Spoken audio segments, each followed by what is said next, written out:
তারপরে দিন ভোরে গরু নিয়ে বেড়ায় কামঠানা ওই জায়গায় আইসি। ওই সময় প্রায় 8টা বাজে, আনুমানিক 8টা বাজে। কামঠানা জায়গা আসলি পরা পুকুরের কাছে জায়গা মানে পুষাপ করতে নামে, রাস্তার কোলে পুষাপ করতে নামে। ওর গলায় যে গামছাটা ছিল থাকলি পরা আমার ওই সময় মানে ছিল যে এখন ফাঁকা আছে, আমি এখন ওর কাছে ব্যান্ডটা ছিনিয়ে নিই। পরে ওর গলায় গামছাটাতে পেঁয়াজ দিই, দেওয়ার পরে হাত দিয়ে ছোটার চেষ্টা করেছিল। ওই পরে আমি হাত দিয়ে আর একটা পেঁয়াজ দিয়ে পরে সে মানে পুকুরের ভিতর ফেলে দিই। দেওয়ার পরে এই ভ্যান নিয়ে চলে যাই, বাটিপাড়ার ওদিক চলে যায়। যাওয়ার পরে ভ্যানের চার্জ শেষ হয়ে যায়। চার্জ শেষ হয়ে গেলে পরে আমি আস্তে আস্তে চালাই যাই। যাওয়ার পরে বলালা বলে যে কোন দিক যাচ্ছ, তো আমি বললাম যে সামনের দিক যাচ্ছি, এই ভ্যানে চার্জ নাই। তো উনি বলতেছে আমি তো গোপালপুর বন্দুক যাবা নি, গেলে গোপালপুর বন্দুক যাতে পারো। পরে উনি গোপালপুর বাজার বন্দুক নিয়ে দিল। নিয়ে যাওয়ার পরে ওই শীতে গোপালপুর বাজারের জায়গা নামা দিলি পারা হাতে ডাইন পাশে মসজিদ আছে, ওই জায়গায় ব্যান্ডা থেকে তালা মেরে চলে আসছিলাম।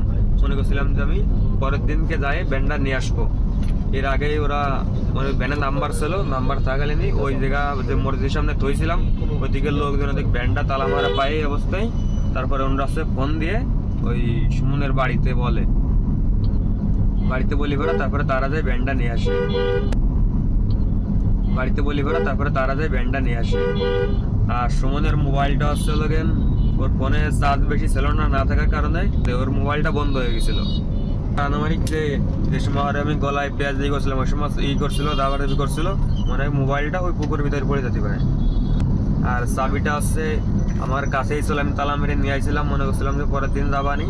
দেন এর আগেই যে শুনলাম যে ওরা ভ্যানের খোঁজ পাই গেছে, ওরা ফোন দিয়েছিল ভ্যানের খোঁজ পাই গেছে। পরে আমি চাবিটা 85 বেড়া খালের ভিতরে ফেলে দিই। আমি কয়দিন আগে যে আখের ব্যবসা করছিলাম, করার পরে আমার আখের কয়দিন লস গেছিল। লস যাওয়ার পরে আর আখের ব্যবসা করে নেই, না করার পরে কয়দিন রাজমিস্ত্রি কাজ করছিলাম। করার পরে 2 দিন হয়েছিল, তো পরে বৃষ্টি নামে কাজ বন্ধ ছিল।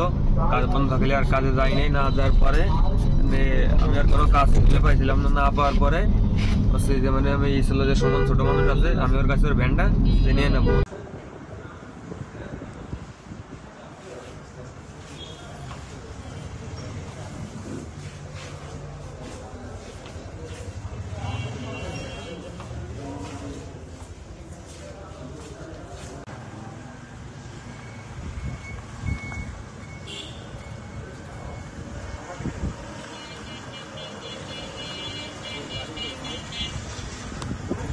পিছনে না